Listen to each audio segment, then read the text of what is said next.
फल्गु ऋषि कहने लगे कि मैं तो ऐसा वरदान मांगता हूँ कि आप दोगे नहीं मेरे को, क्या नहीं बोलो। वो कहने लगे कि सारी दुनिया के दुख मन दे दो, सारी दुनिया के दुख मन दे दो। तो उस कुल मालिक से मैं भी यह प्रार्थना करता हूं कि तुम आए हो, थारा उजला होकर चला जाओ यहां से। मैं तो ये भी नहीं कहता है कि मेरे दुख तुम मांगो, मांग सको, मांगियो मत ना, क्योंकि ये दूसरा रास्ता शुरू हो जाता है। फिर आदमी अपने काम का नहीं रंदा।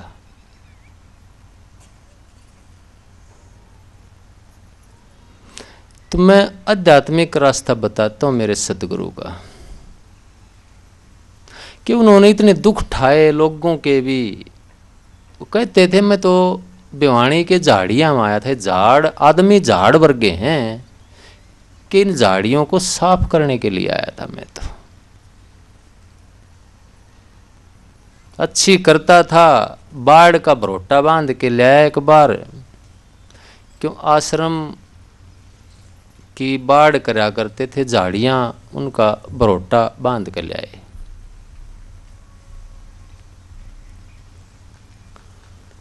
तो गांव की एक लड़की आई, वो कहने लगी राधा स्वामी भगत जी, पास में एक बुजुर्ग महिला थी, औरत थी। वो कहने लगी कि इतनी आण में यू राधा स्वामी बन गया।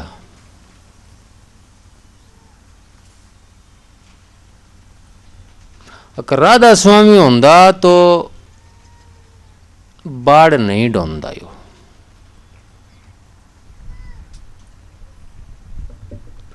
वो बताते थे कि किस तरह से घर का जोगी जोगना होता है, कि भगमा बाणा पैरता यो। अगर राधा स्वामी होंदा तो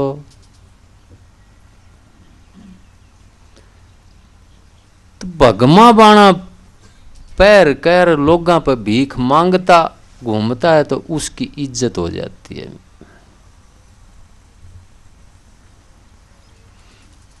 पर उनके नेम कुछ इसीलिए सतगुरु ने कि घर में रहो, कमा कर खाओ, पर धन पर तरिया से नेह ना लगाओ।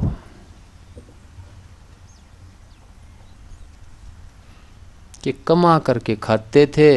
माता पिता देखे कान पकड़ रहे हैं, इसमें देखा होगा, खींचने लग रहे हैं,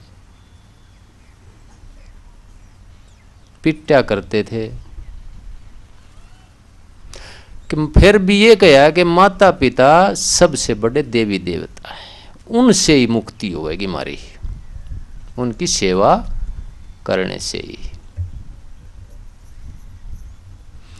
कहते थे कि गृहस्थी का टुकड़ा अगर साधु ने मांग करके खा लिया है तो डूब जाएगा वो साधु।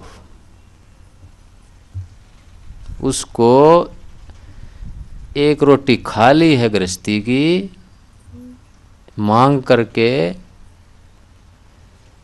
तो 6 घंटे उस दिन ज्यादा ध्यान करेगा तो बचेगा, नहीं तो नहीं बच सकता वो। कबीर साहब की वाणी कि गृहस्थी का टुकड़ा बहुत करे उत्पात, गृहस्थी का टुकड़ा बहुत करे उत्पात, भजन करे तो उभरे नहीं तो पाड़े आंत।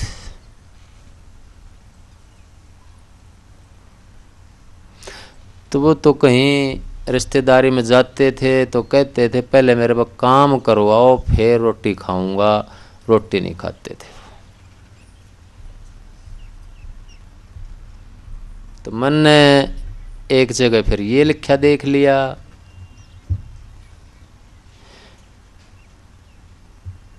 कि भाई गुरु को किसी से नोट नहीं लेने चाहिए। क्यों कि नोटों के ऊपर आय होती है।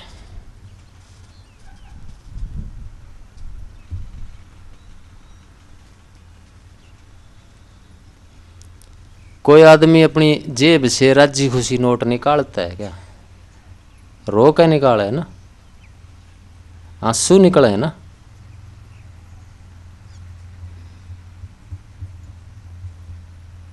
तो मेरे मालिक ने तो रोटियां की बात कही थी, मैंने यह बात और पकड़ ली फिर कि कमाई का हो तो अच्छी बात है। ये संस्कार मेरे सतगुरु के, मेरे परिवार के मिले हुए हैं, कुदरती, जो टाइम पे उभर आते हैं।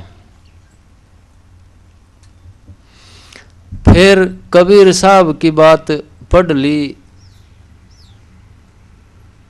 उन्होंने कहा है कि अगर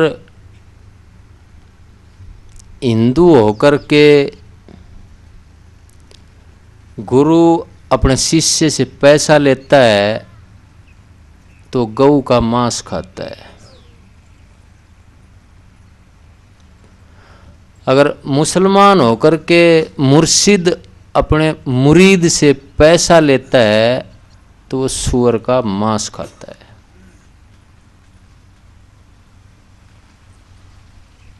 फिर कहते हैं शिष्य को ऐसा चाहिए, गुरु को सर्वस्व दे। शिष्य को ऐसा चाहिए, गुरु को सर्वस्व दे,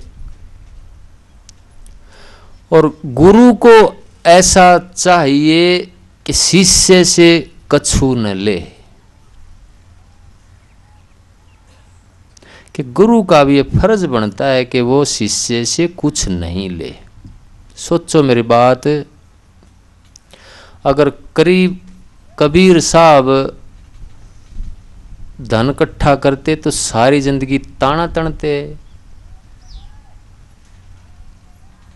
नानक साहब हल जोतते, पशु चराते।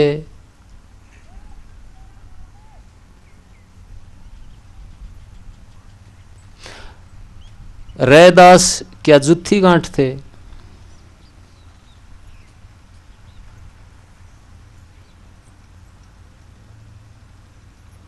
तो ये कुदरती रास्ता, मार्ग ऐसा है कि इसमें खुद की कमाई के ऊपर चलना पड़ता है। खेती करते थे मेरे सतगुरु, आश्रम की व्यवस्था भी मैंने इसलिए नकार दी क्योंकि जरूरत नहीं है फालतू पाखंड करने की।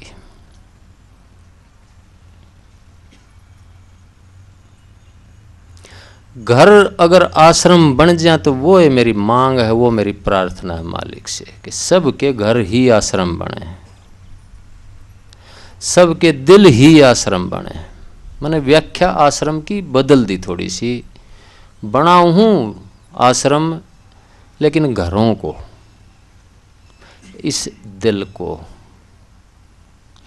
एक आश्रम में तो यहाँ मैं आश्रम बना देता हूँ तो मेरे सत्संगी होंगे जो, वो आकर के बैठेंगे, वो आकर के अन्न जल लेंगे।